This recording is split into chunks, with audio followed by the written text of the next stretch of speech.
Welcome back. Tran wins Baldur's Gate 3. Best be on my way. We're going to head here and get ourselves captured. Clustered fires and tents. The Absolute's army is camped here. Better not press my luck. The countless distant silhouettes leave you no doubt. A veritable army swarms the path ahead. We are mighty, but we've no chance to fell such a legion. We must turn back. We're hardly pushovers, but let's not pretend we can take on an entire army. Ketheric's army. I suppose I could end them all with a bang. But my target is the Absolute itself. You know, there's a point where bravery becomes stupidity. And walking into that would be very, very stupid. I'm feeling stupid today. Let's press on. The right of these prisoners to die in more. Into the dragon's maw and straight to its belly. I trust you've learned your lesson. What would have normally happened if we didn't already free Wolbrid and still went into that army is we would have woken up in the cell next to Wolbrid, and he says there's really nothing for you to do except maybe jump into that hole, which leads directly here, where we're standing.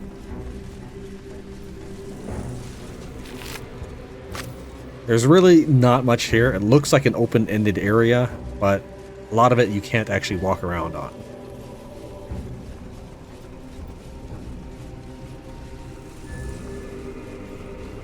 Something good here, I hope.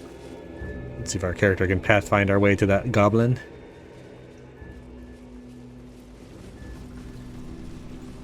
This is the direction we need to go, but that's why I went this way first, just to check things out. Oh wow, they just walk right through that.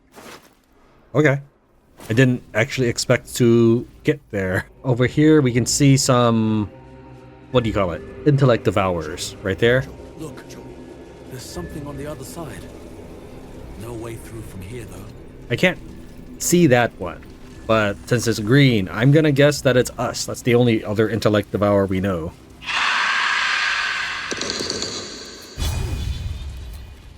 Hokora.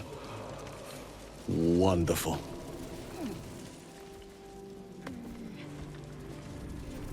As with most entities and video games, these guys follow a preset patrol pattern. Bits have seen everything.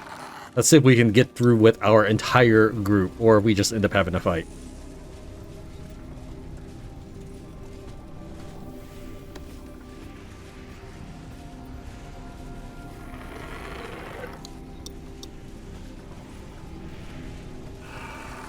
Why'd you stop? I didn't click anywhere. Told you to go here. Okay, we made it. Just barely. Look, red cone just barely grazed the edges of our team right there. And we click this, we should be out. And this leads us to the background tunnel where the stench of death I can endure. The excrement, not so much. This leads us to the background tunnel where the boat was.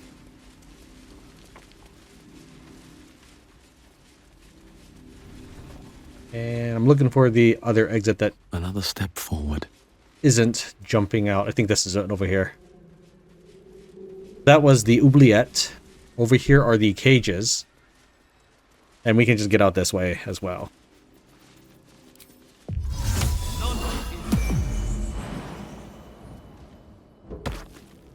Now we're in the main area of the dungeon. This is also the Oubliette, which I'm not exactly sure how those acolytes and whatever were coming out of that, but I guess that is a transition from outside this map to the other maps.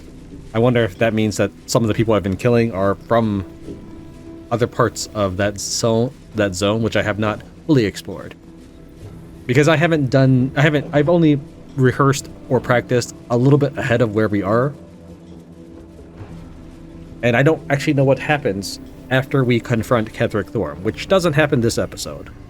There's still one more dungeon we need to do beforehand.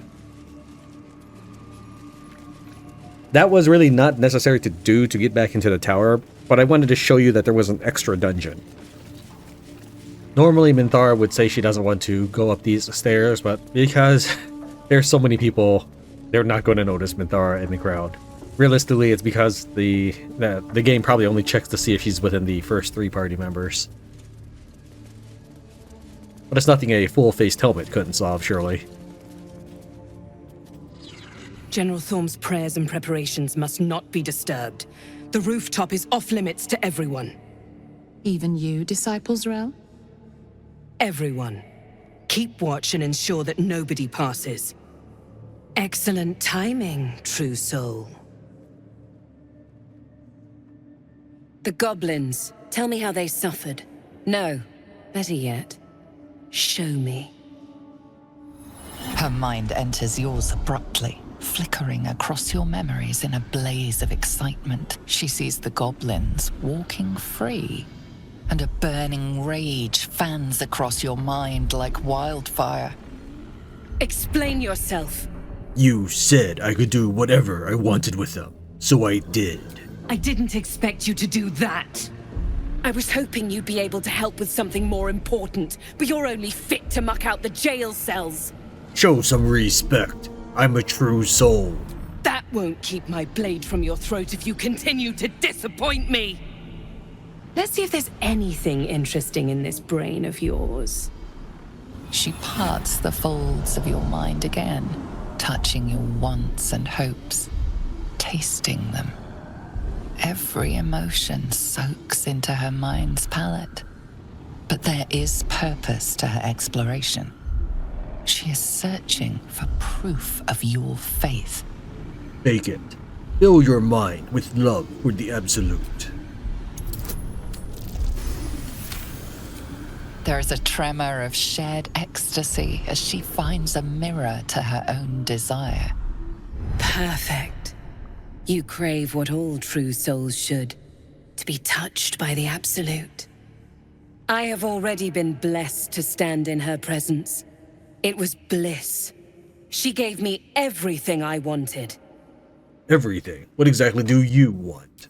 To take without asking, to feel without doubting, and to kill without consequence. In a word, freedom. That's a little abstract. Show me something real. Why not? What's the point in power if you don't get to have a little fun every now and again? She gave me the power to cut the thread of life with a thought. Nice. But I can caress as well as cut. That's why you should stay on my good side. And the best way to do that is to serve General Thorm. I have a mission for you. That's it. Play along. The closer you can get to the General, the closer you'll be to the answers you seek. Is it true that General Thorm is invulnerable? Indeed. The Absolute's love for him has made him more than mortal. He is unstoppable. I live to serve. What do I need to do? There is a relic that General Thorm requires. He sent his most trusted advisor, disciple Balthazar, to retrieve it. The relic is beneath the Thorm family mausoleum. That is where you will find Balthazar. But we have lost contact with him. Go there. Aid Balthazar if you can. And bring the relic home. You said you lost contact. What do you mean? And I accompanied him. It was destroyed shortly after he left Moonrise. Hardly a surprise. We're protected here, but outside the shadows are hungry. What if Balthazar's dead? Death would not silence Balthazar for long. But dead or alive, he is lost. Whatever has become of him, it is the relic that matters. What exactly was this relic he was sent to retrieve? It is something that General Thorm desires, and that he has ordered us to retrieve. That is all you need to know.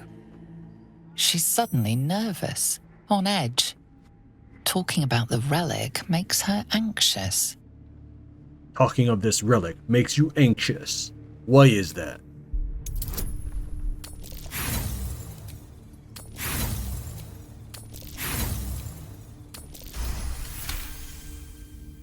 I am in awe of the power the relic must hold to be of such importance.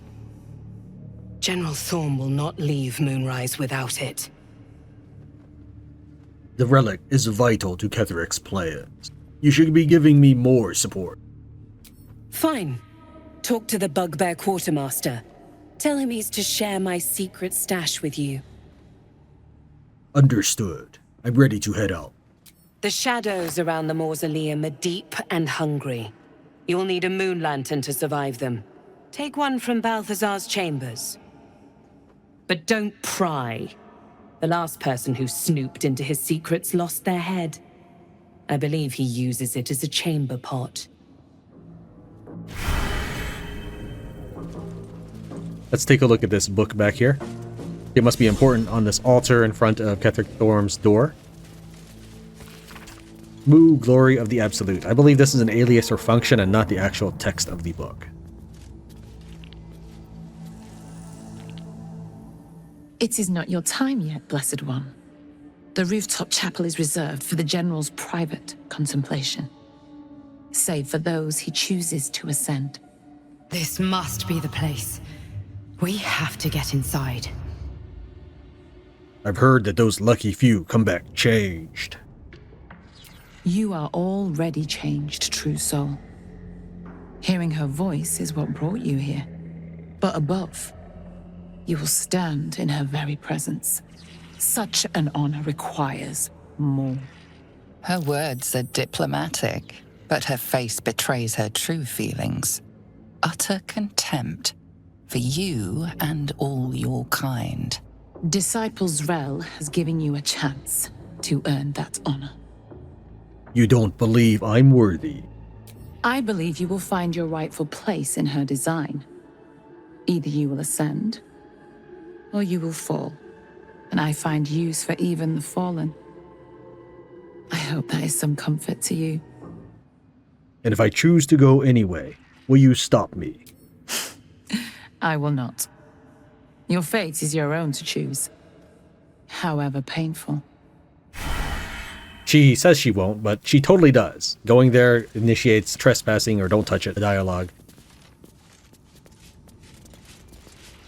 There is no tadpole in her, or at least you cannot interact with it. Using that check doesn't do anything. This is where that zealot with a K name is. I forget what his name was already, but it's the one I killed under the tower. And if we didn't get the ogre killed, she would be standing here staring at Zarel. Also, I'm going to talk to Zarel again just because she comments on how you freed the goblins. The Great Liberator. You should go and join your goblin friends out in the curse. Get over yourself. I have questions about our mission to find Balthazar. Oh, good. I love answering questions. She became anxious when I asked about the relic. Probe her thoughts.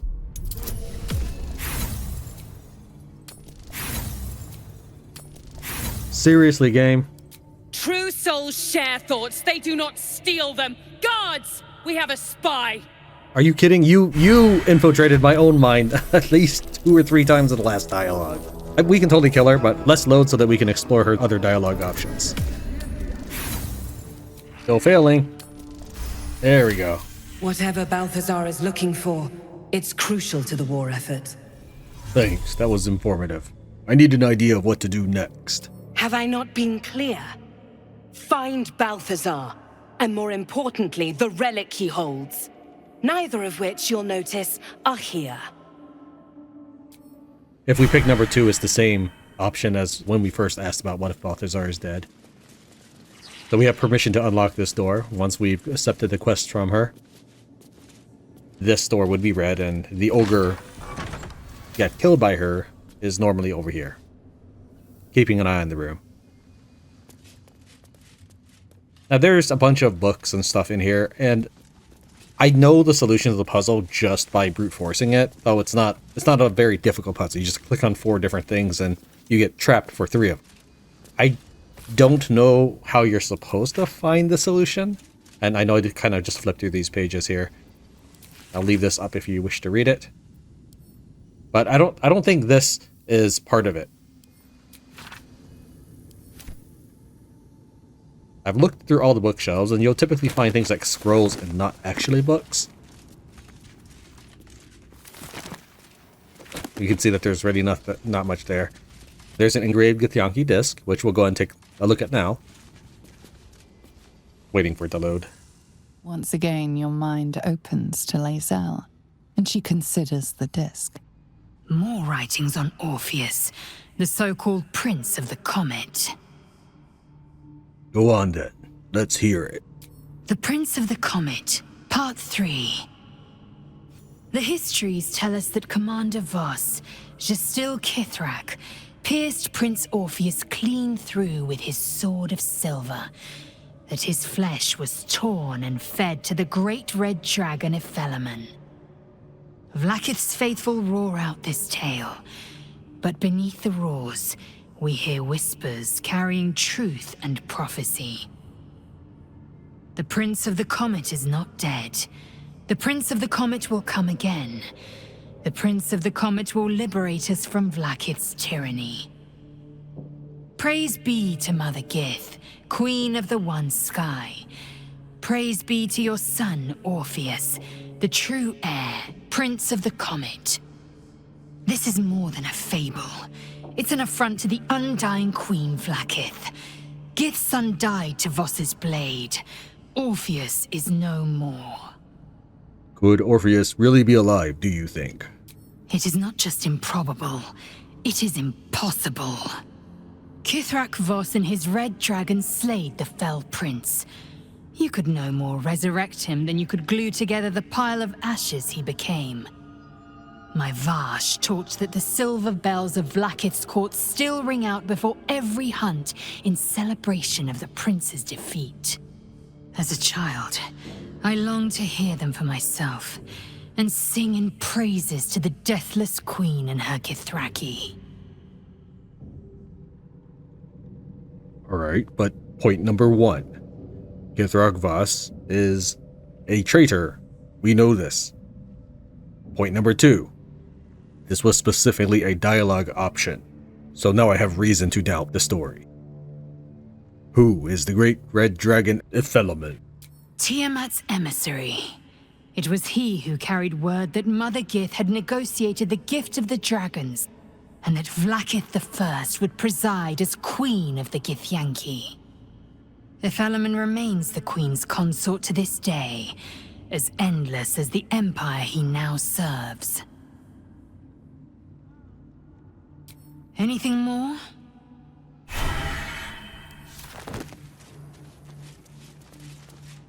Alright, so we got that. We'll actually just take that with us.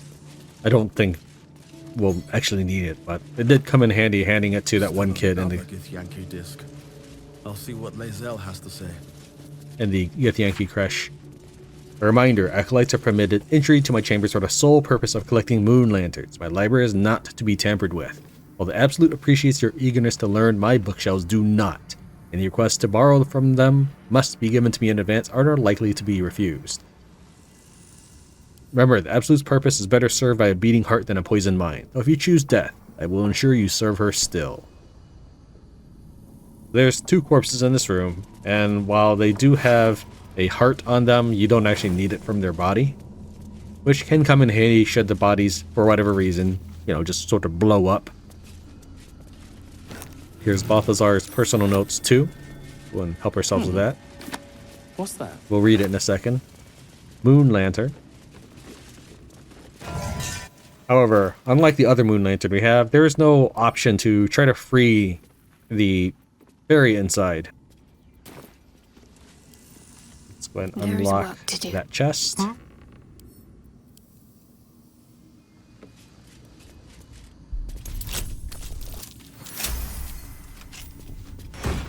And we find inside, when you poison a foe, heal yourself for 1d4 hit points. That might actually go in handy if Shadowheart still has her Broodmother's necklace from Korga. No, she's wearing the Absolute's talisman right now.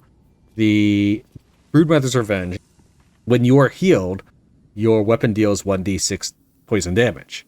And the item we just picked up, when you poison a foe, heal yourself for 1d4. So I can see some interesting combinations trying to do something with that. No one's stopped me yet. Whenever I see, I mean, not all words are italicized or colored differently, but whenever I see a key term, I try to think immediately to what other items I have or traits that I know about that can leverage those terms. Here's a gilded mortar and pistol that's only worth 1 gold, apparently. Incense is literally worth more than that.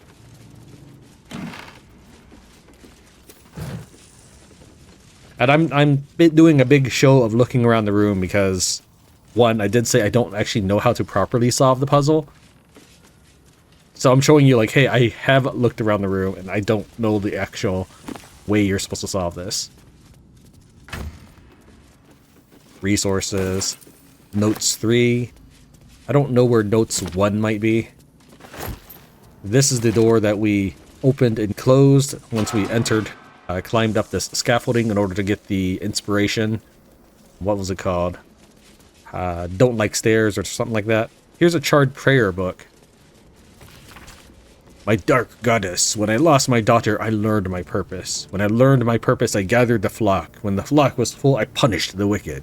When the wicked struggled, I struck them down. My dark goddess, I am yours. I have reason to believe that that is Ketheric Thorm's writing, and he is basically a giant emo. Alright, you can see that I cannot interact with this object, and by the way, I have looked at everything in this room, right? During my ramblings, I did grab a heart that was in this bowl. Your correct solution is to just look at this top right protruding book, which will cause the altar to be interactable. I don't know what it's supposed to represent. Maybe claws come out or something. And then you take the heart, pop it in, and insert it. It will briefly say invalid combination, but that's probably just because my computer can't keep up. Sage, Secrets of the Necromancer. So that just basically says that we opened the bookshelf, and then a little too familiar with the grotesque means that we successfully solved the puzzle without getting trapped. Take a look at the bookshelves. We have recipe of drow poison, scrolls,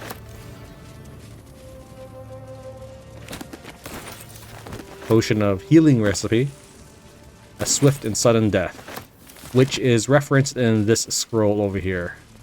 Did I pick up the scroll? Oh, I must have picked not. Okay, so Balthazar's note 3, swift and sudden death, healing recipe, Balthazar's notes 2, drow poison. Okay. I'll just send these over to Will. Let's start taking a look at some of these notes. I don't have Balthazar's personal notes 1. Let's see if it's behind here. The reason I was going to look at them is maybe that's how you solve this, but this is probably what's supposed to be Balthazar's notes 1. The Necromancer was experimenting on the tadpoles. Okay, thank you. But they were already imbued with Netherese magic. So where did that magic come from? Are you done now? Alright.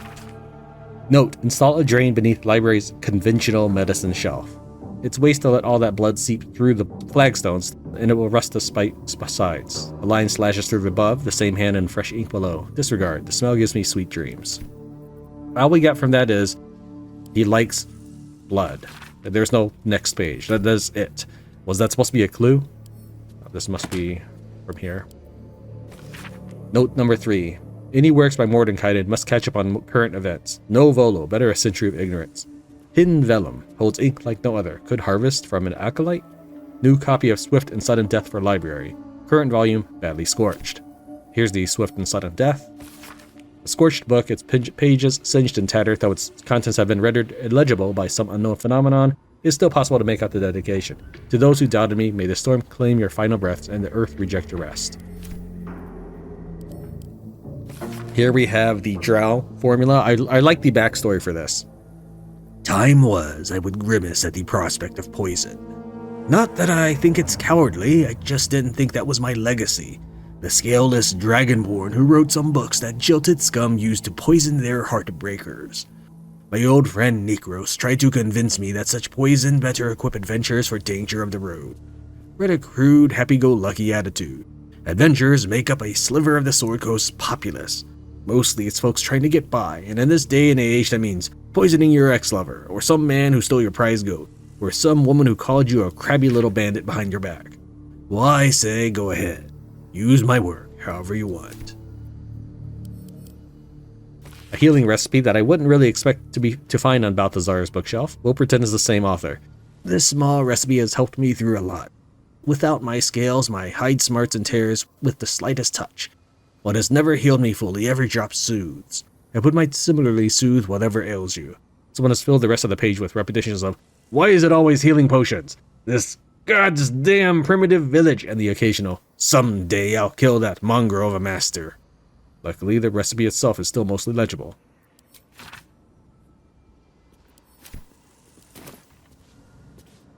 Alright. Now we're going to deliberately trigger the traps. On the bottom right, we'll get gas.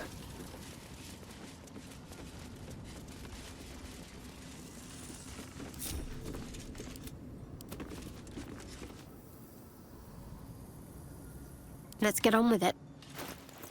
I have her carrying my clerical magics.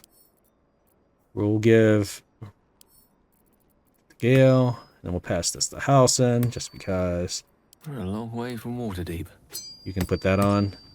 Teaser Travelane, as I don't know if I said that correctly. He mentioned that he thought it'd be cool if we could cast this on zombies or have zombies cast it on their characters. Unfortunately, you can't make your summons equip items. Warding Bond is a very powerful spell, and clerics just naturally get it at level 2. You haven't really seen me cast it on camera, but you have seen me run with my characters using it, because it creates a little square that follows my characters around. Ward an ally. They gain resistance to all damage, resistance being half damage, and +1 bonus to their AC and saving throws. Each time the ally takes damage, you take the same amount of damage. And then it says it again the second time here, each time the warded creature. Alright. So what we're going to do is, we're going to go ahead and just cast it on Gale, since we are sending Gale in to get hit by these traps. I don't know if I actually have to keep the ring on. It's not particularly dangerous or anything, and it's not going to actually help with this first trap, but I figured it'd be nice for Gale. Listen carefully to the trap.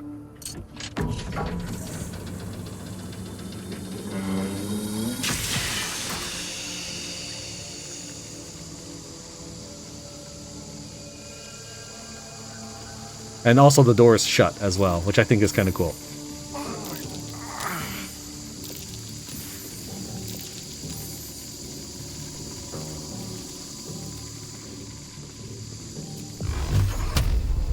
I don't know if opening the doors helps air out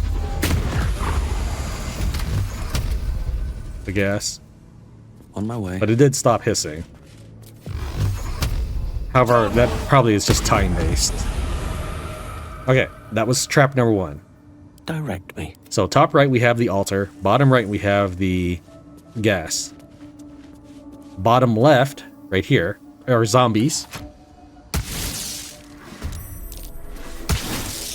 Now the interesting thing about this trap is you can actually drag other dead bodies into this room, such as if you lured the ogre into this room.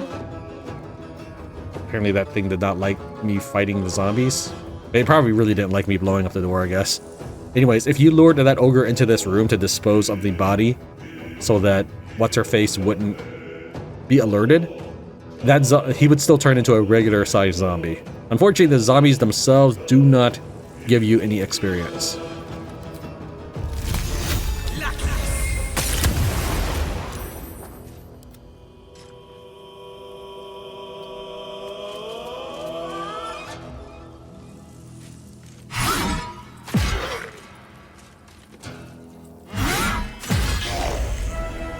You know, there he just dies with no experience given.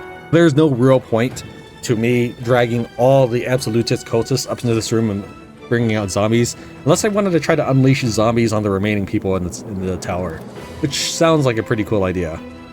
It would just take a long time on all accounts.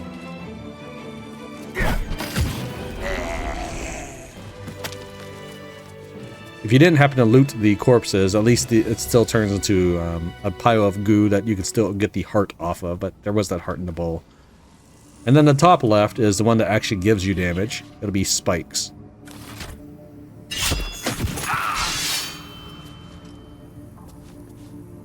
Now one thing I've noticed about Warding Bond, it says here, Halson took 1 piercing damage redirected from Gale. your companions can start to disapprove of you from warding bond, because it thinks that I'm deliberately attacking Halsin, so Halsin will start to gain disapproval. So I'd be careful about that. We'll want to go and kill off this guy. Don't touch me.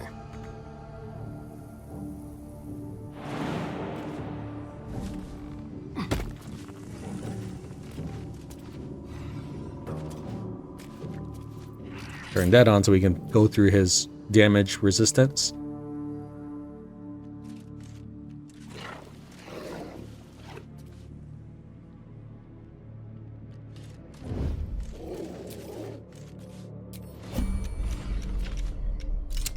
This room is restricted, and this is where that zealot with the K name comes from, Klen or whatever.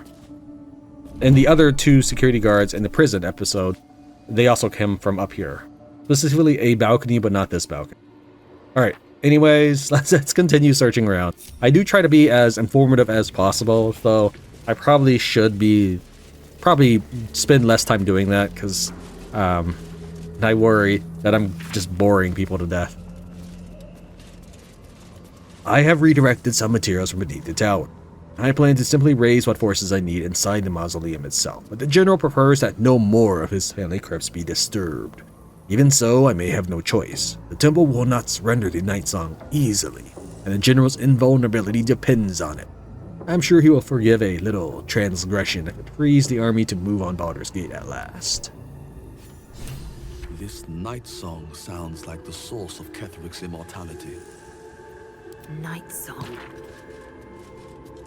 Owl, perhaps, but not for a cult artifact. Maybe we can turn it against Ketheric, or destroy it. Finding it may be easier said than done. I like that there's a 3-person conversation there. Lae'zel seems to have cut herself off at one point. Nothing had happened other than me switching to Asterion. Inside we find the Cold Brim hat. Once per turn, any condition inflicted on target also applies 2 turns of Encrusted with Frost. I'm going to put that on Halsin.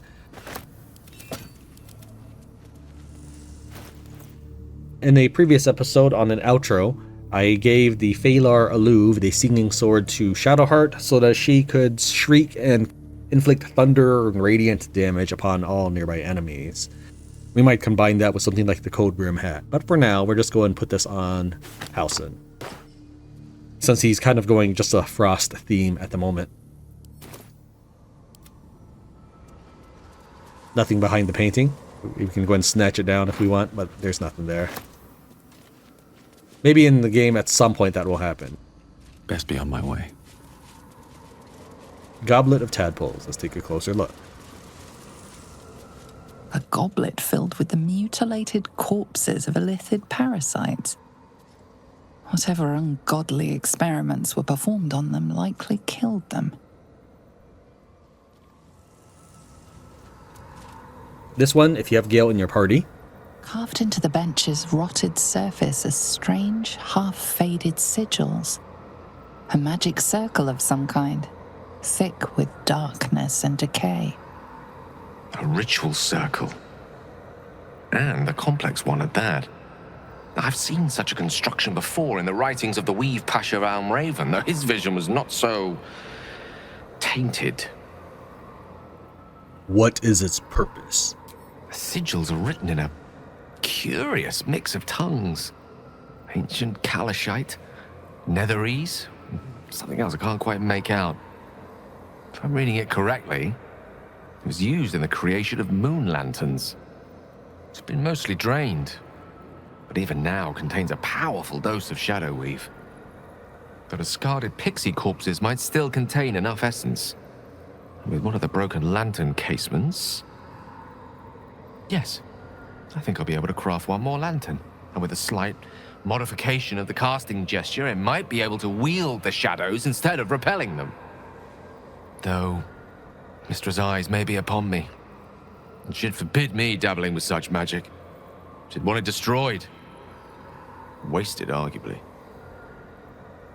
Forget what Mistra wants. Think about yourself, and what Lady Shah's power could do for you, Gale. Make the lantern, Spread her will. Let me deal with the circle. Deal with it how? I hate to pull rank, but I was once Mistress Chosen. Destroying magic like this was my bread and butter. Oh, or did you wish to use it? I assure you, it's pointless. You'll have nothing more than a sore head and a very dissatisfied wizard to show for it. There's a reason you're Mistress former Chosen, so let me handle it. Oh, charming.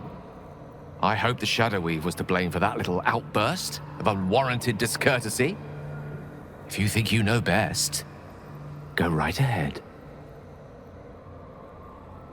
I do know best, and I can succeed the check that pops up if we wish to use the ritual circle ourselves.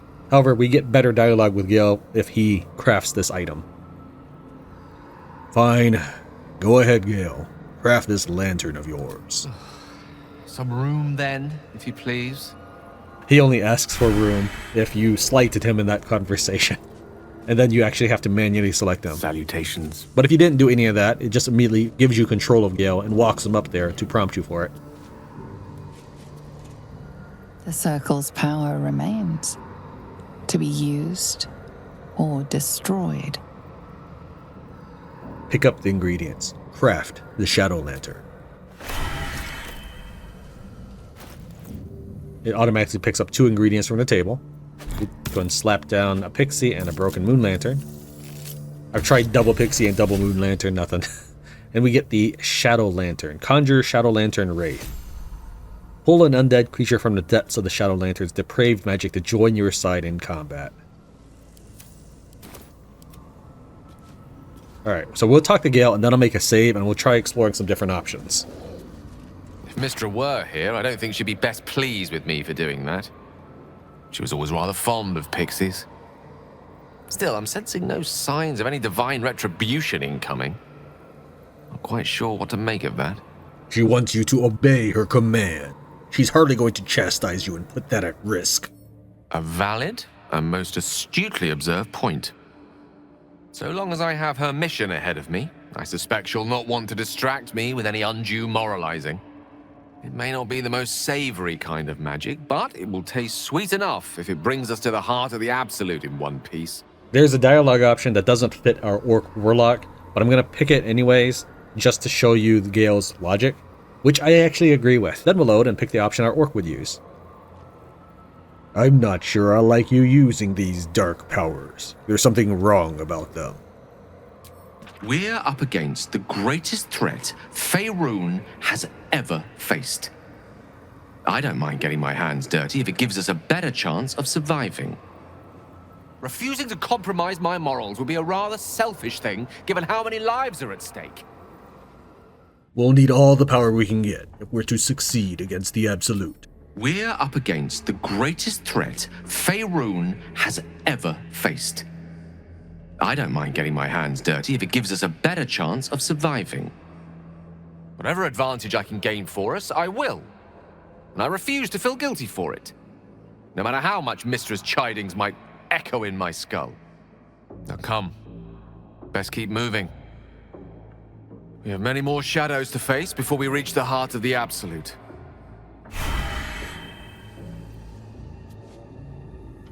This balcony would lead to this bedroom over here. Swift as my feet can carry We'll me. take the restricted path, though. Before we enter, let's go and drink this potion of animal speaking. I have not found a way to really spare this creature, so we will be killing it here.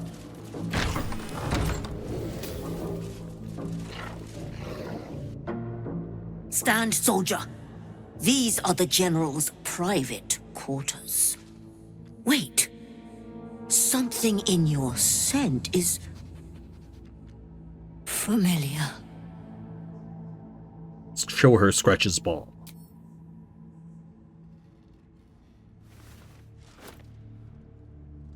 Do you take me for a teething pup? Get that out of my face. Though whichever whelp owns that thing smells happy. Safe. I've not scented such a thing since I was flesh. Since my master brought me back, this place smells wrong. His family is gone, replaced by bootlickers and beasts. You are neither. So tell me true. What is your purpose here? To serve Ketheric as loyally as you do. Good. Death itself cannot release you from that duty. Now be about your business, whatever it is. My scent seemed to trigger a memory within you. What is it? Apparently my characters are all missing body parts now. I think this is Lae'zel. She's entirely missing. And Halsin's missing his body, and I'm missing my leg. Alright, cool. Not your scent. Selûnite magic on your skin. The general once smelled that way, when his daughter still lived. I died the same night she did, my master says, trying to protect her. I do not remember. But he brought me back. I will not fail him again. I mean, you can even tell Squire that you are there to kill the Absolute, and Squire says that he does not even care. He only cares about Ketheric. I've gone and talked to Squire's other master, the one he died protecting. I've even snuck to the rooftop and found a ring of control undead and tried having that in my inventory. I've done all sorts of permutations, and there's no real way to try to prevent Squire from being in a future battle. As with all combatants, That's curious. they must be put down. I didn't know that there was a lot of dog lovers out there that feel worse about dogs dying than they do about people dying. But I rate people as higher in value, and I still kill people. Virtual people. He has no loot.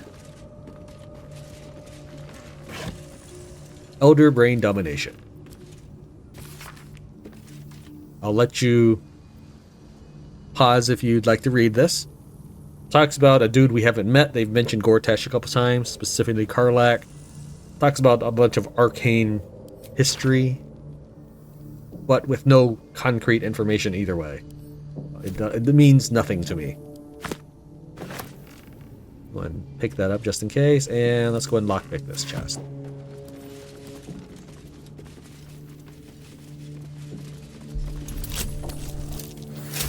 Yeah, the dog doesn't care even if you smash up the bed in its presence, but it will join battle in the future. Cloak of Elemental Absorption. Absorb elemental damage once per short rest. Take half damage from the next elemental attack targeting you and deal an additional 1d6 of that element type on your next attack. Just hand out the will. My darling husband, I know my time is drawing near. I don't want to leave you. I don't want to leave our little girl. But I'm not writing to lament our lot. It's ours and no others. Though the city of judgment is dark, I know Our Lady's light will find me even there. I will see her shining spires and walk the silver gardens we've both dreamt of. I go to my reward and leave quite a task to you yet, my heart. Selûne's light shines bright in our little one, but she will need a guide to keep on her path. I have no doubt that she will keep you on yours. It is the same path, Our Lady's path, and one day I know it will bring you both back to me. Only not too soon, I hope. I won't say goodbye. There is no loss, only temporary separation. How I love you, forever, Melodia. Why, that's almost beautiful. Imagine what she'd think if she saw him now.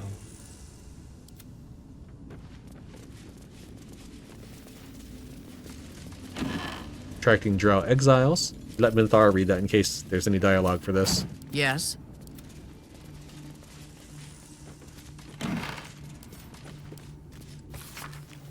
Dictated to Scribe Yanthus by General Ketheric. Sweeping up individual Drow renegades is not giving us the cadre of Loth-trained veterans I want for our staff and officer corps. We must be more ambitious.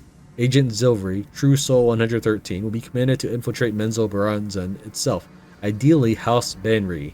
which is where Minthara comes from.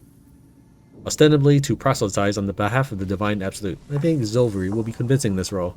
This intrusion will excite outrage among the Banray matrons, who can be counted upon to send a warband to exterminate whoever was so rash as to promote anti-Loth apostasy in their home. Zilver will have left a clear trail back here to Moonrise Towers, where the warband will find not a circle of ragtag heretics, but an army in the making. I will parley with the Drow leader, but as we negotiate, her warband will be ambushed and every Drow warrior we capture will be tadpoled. This accomplished, the warband leader will meet the same fate, and thus we shall acquire our cadre of hardened Underdark warriors. And all it will cost us is the life of one loyal Agent Zilvery, but he is, truth be told, a tedious enthusiast, and I will not miss him. Nothing to say about that, Minthara? Okay. Apostle Dire. Your white ribs the pillar, your bleached skull the dome, take on Apostle's final form, cathedral wrought of blessed bone. Ketheric's been studying something called the Apostle. But of which god? I don't know if there's anything we're supposed to be able to do with this. Read this next one. The Ethic of War by Christina Suelto. My colleague Amaps proposes fair rules of engagement in times of war and forgiveness upon victory. Are we to spare our enemies then, once they have fallen to our might? Are we to put all hatred behind us when surrender is offered? Indeed not. For what shall we do, once our opponent gathers new armies and masses them once again along our borders? We shall wage another war, and count the lives snuffed out by our own magnanimity. Once an enemy kingdom is conquered, it must be razed to the ground. Only then can we be free of its specter. Can't slow down. Here's an unsent letter. Balthazar, I thank you for returning what was mine, and have no doubt all will be well once the war is won. After that, I believe our business will be concluded. A different life, a better life awaits. General Ketheric Thorm.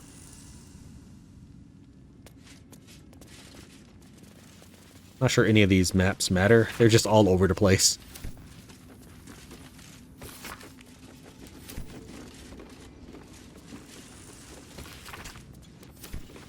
Clicking on them just in case.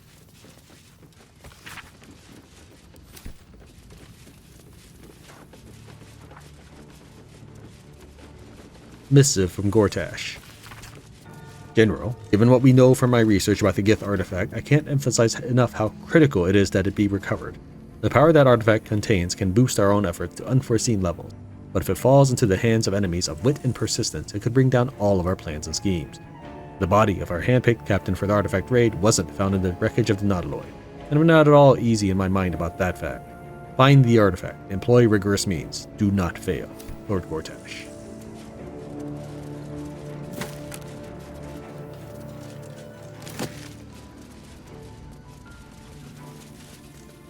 Okay, and that leads out to the balcony. There's a couple letters in the room, in Zrel's room, that we didn't read yet. We'll head back there in a minute.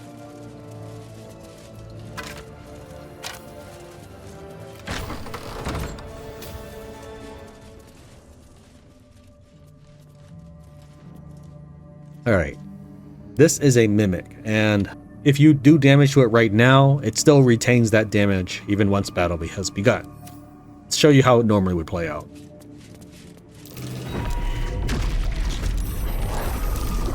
That thing! The monster hiding in plain sight.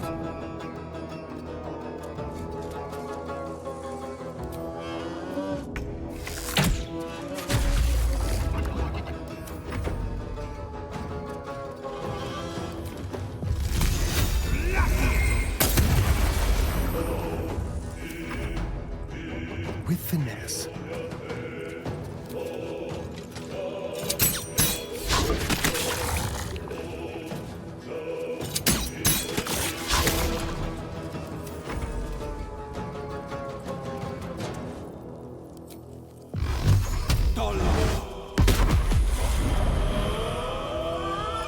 Now this is my happy place.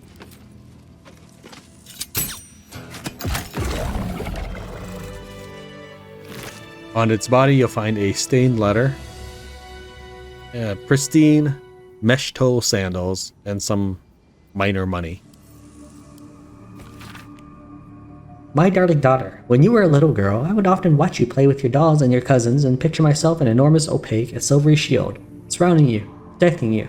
I knew somehow deep within myself that no harm could ever befall you, because I would not let it. Though the healers say I may pass into the City of Judgment soon, know this, darling daughter. There better be a soft bedroll in my near future. Know this, darling daughter. I am always around you. I am always with you. And the Moon Maiden will never allow you to bear a burden you cannot carry. I love you forever, a love that has no death. Mama. Let's load. I want to try something. What I need to do is I need to destroy this chest before it turns into a mimic. As far as game mechanics go, the chest itself is a different entity or container than the mimic. They are two different objects. To people like you and me, we would associate them mentally as the same thing. But as far as game code goes, they're different entities. So they have different drop tables. What we need to do is we'll go ahead and equip this hammer. It's out of our blood money hammer. We'll go and turn it into a packed weapon. We'll add a little bit of damage. Gale. Excellent choice. He carries my selection of spell-based items. We'll give you more lightning damage.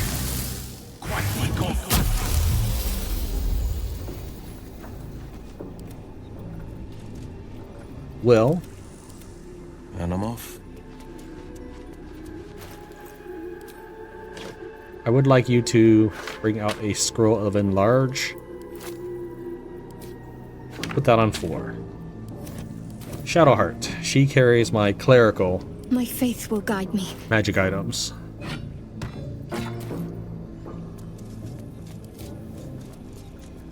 I would like you to put that blessing on number 4. Alright, that's 2 items. Had a third item. What is it? I got the Colossus, Bless. What else is there? I know I've got another spell. I just don't remember what it was. Oh, yeah, it was a Minthara. Okay. Forward. I started to select her, but I was thinking, no, she doesn't have anything. She does.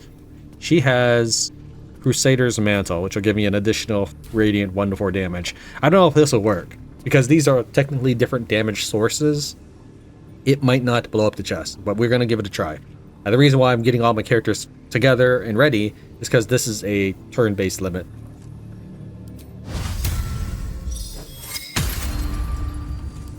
What's next?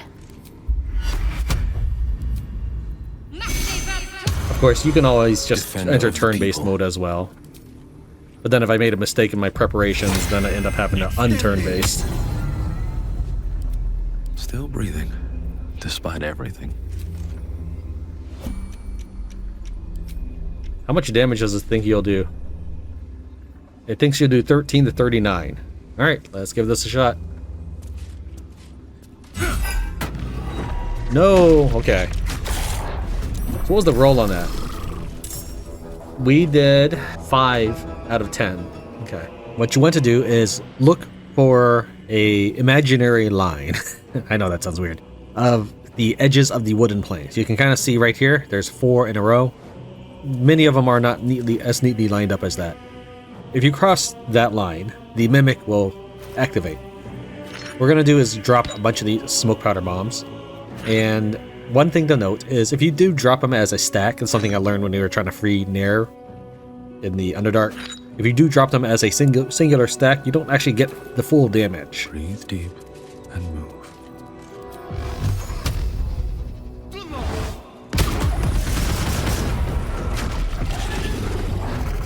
Okay. Looks like I just killed the mimic, sure, right? It has the same loot. However, let me hold down Alt. There's another set of loot. Different kinds of shoes, though. We'll go ahead and take it.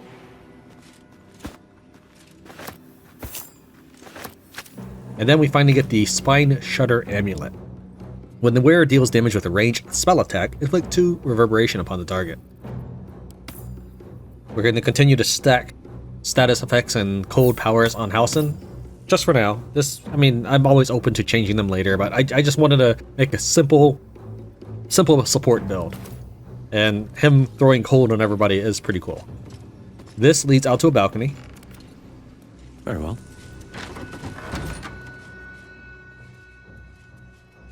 Over here is the entrance. You can kind of see the stairway.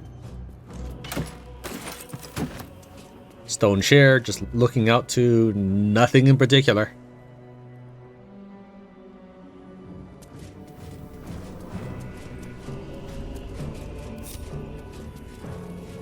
This will lead to the restricted area.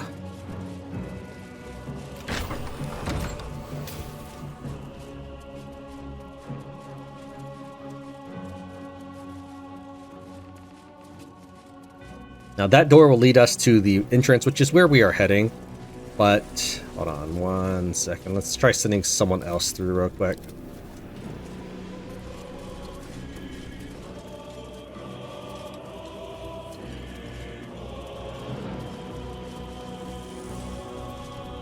Okay. She was going to have a delayed reaction to me blowing up that door. She seems fine with it right now. There are some notes in this room we're going to go ahead and read. Let's go ahead and move her out of the way. Let's take Will. Just go to Balthazar's room.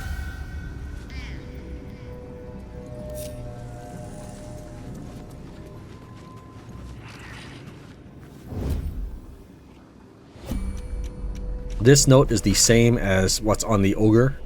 Balthazar has sent neither word nor notice. Wherever he's gone is a mystery. Need someone to investigate his chambers. Missive from Ketheric. These are actually illegal to read. If you right-click them, you'll see that says read will. It's in red.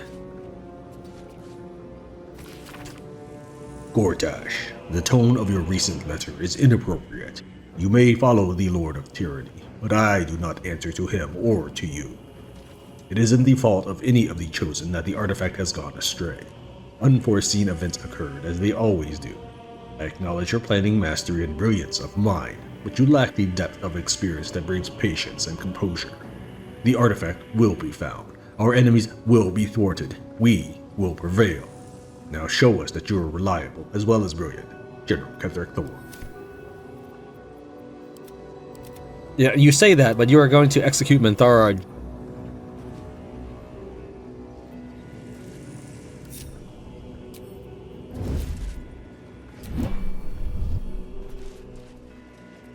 Orders received. This would be where 2 of the guards were, as well as Zealot Klen is there. Counts for 3 characters. Those are the 3 that approached us in the prison when we were climbing up the warden's confiscated room.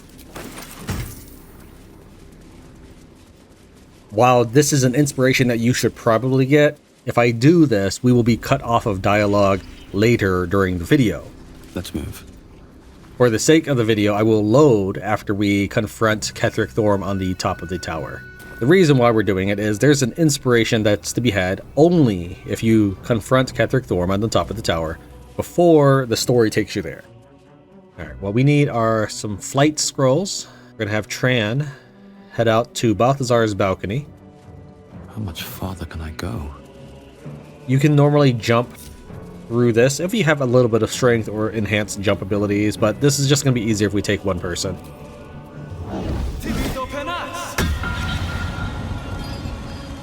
You don't want to be so close to the wall that you see inside, so that way you can click the roof.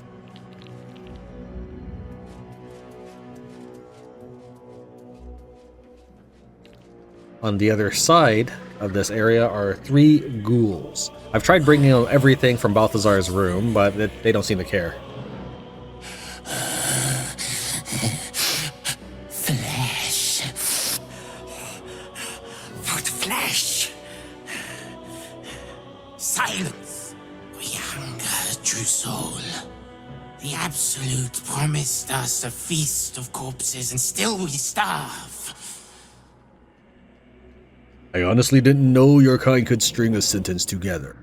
The ones below are kept starving and stupid.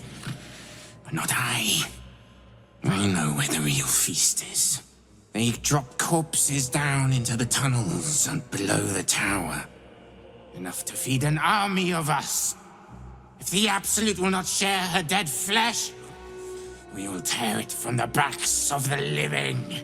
As the symbol glows, power courses through you. Authority. It took me a while to realize that he was threatening me. When he said they tear it from the backs of the living, I kind of assumed that this meant that I could encourage them to swoop on down and kill the guards. Maybe it's because I've already killed everybody in the tower, but I don't have that as an option. Your friends seem faithful enough, so they may start by feeding on your flesh. You would never. The feet are mine. No. Get away!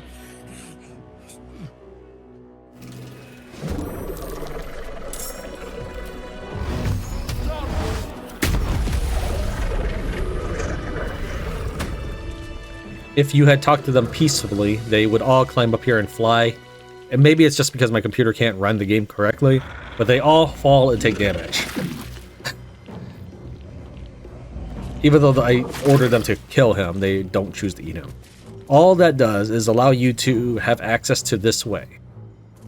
There is a cracked, well, not a cracked wall, there is a breakable wall here, which I will save that for a future episode.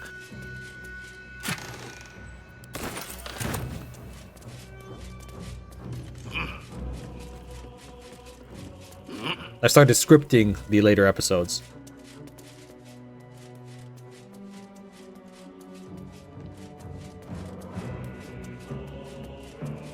We're going to use another Scroll of Flight.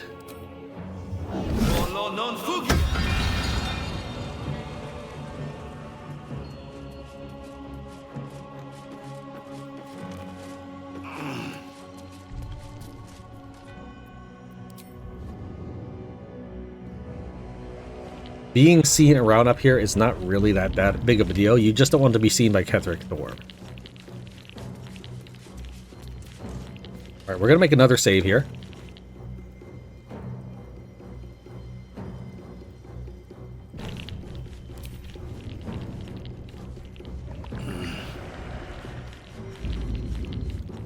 Curious.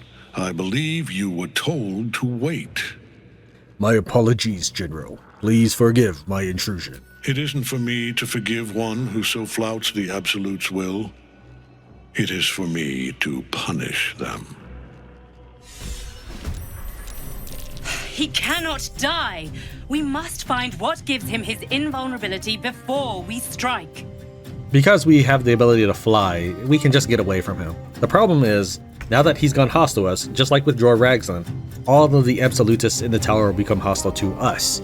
This includes, by the way, later on during the story where we could be having dialogue, pre-battle dialogue. I will actually be loading here once we take a look at Ketheric Thorm. He's got invulnerable. He's also got aura of protection and hate. He cheats, apparently, because he can have 2 auras. Well, maybe paladins can have 2 auras. I don't know yet. I did try throwing him off the tower, but he's got Reaper's Rigidity. When activated, you can't be moved against your will by any spell or action, but have disadvantage on dexterity saving throws. We could probably just throw ice on him. For example, I could cast Hunger of Hadar, give myself the ring that creates a frost to the ground whenever I do frost damage, and he'll probably never get out of it. Alright. We will go ahead and loot this chest while we're up here, so let's go and load, and then take what's in the chest. The reason why we wanted to do all of that is you can only get that inspiration if you talked to Ketheric up here before the story takes you up here. We'll go and crouch in front of this chest and activate turn-based mode. Attempt to lockpick this while no one's looking.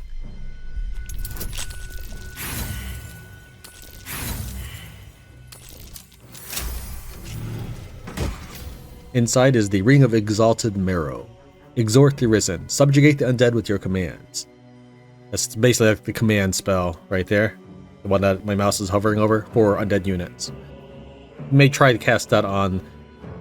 Well, we could maybe even cast that on Ketheric Thorm and get him to drop his stuff later. Once we get into the official battle. Huh. May try that. You have to look forward to that and see what happens. Ghoulish Touch. Necrotic damage. But the first person I thought of this is I want to cast this on Withers.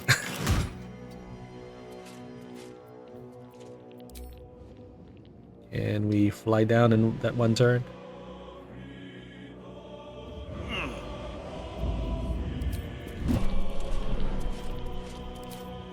But yeah, that's the only way to get that inspiration. Or at least during my rehearsal, I did not get the noble inspiration when the story took us here.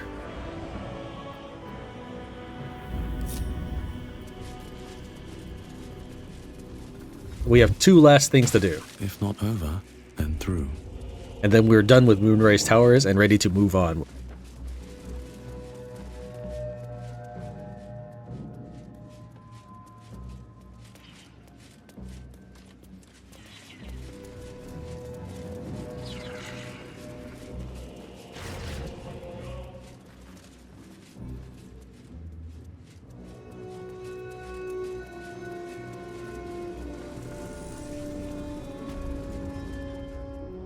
We had earlier talked to Z'rell,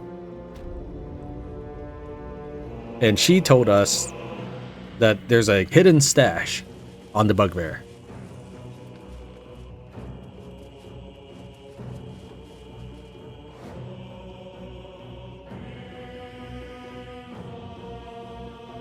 That hidden stash just adds a couple magic items, similar to when you turn in the lockbox to the Zentaran merchants. The Absolute's war drums beat loud in your chest. How may I serve? Z'rell said you're to share her private stash with me. Took a liking to you, did she? Watch yourself. She breaks her toys once she's done with them. We now get the Gauntlets of Surging Accuracy. Let's open up the other menu. Rapier +2, that was probably part of his regular stock. There's a Render of Mind and Body. I think those are only two things. When the wielder attacks with advantage, they deal an additional 1 to 8 psychic damage. If this stuff was on him before, I didn't see it, but yeah. Go and hand him about 1,000, and there we go. Slaughter well, true soul. I'll certainly try to. I hope I can manage to fit all of this in a single episode, but we have covered everything to see in Moonrise Towers, and in the next episode we'll begin searching for Balthazar. Thank you very much for watching Tran Wins, Baldur's Gate 3. I'll see you next time. From this seat, Ketheric defied gods and raised an army for the Absolute. It is not particularly comfortable. Don't get used to it. One taste of regal power might have you craving more.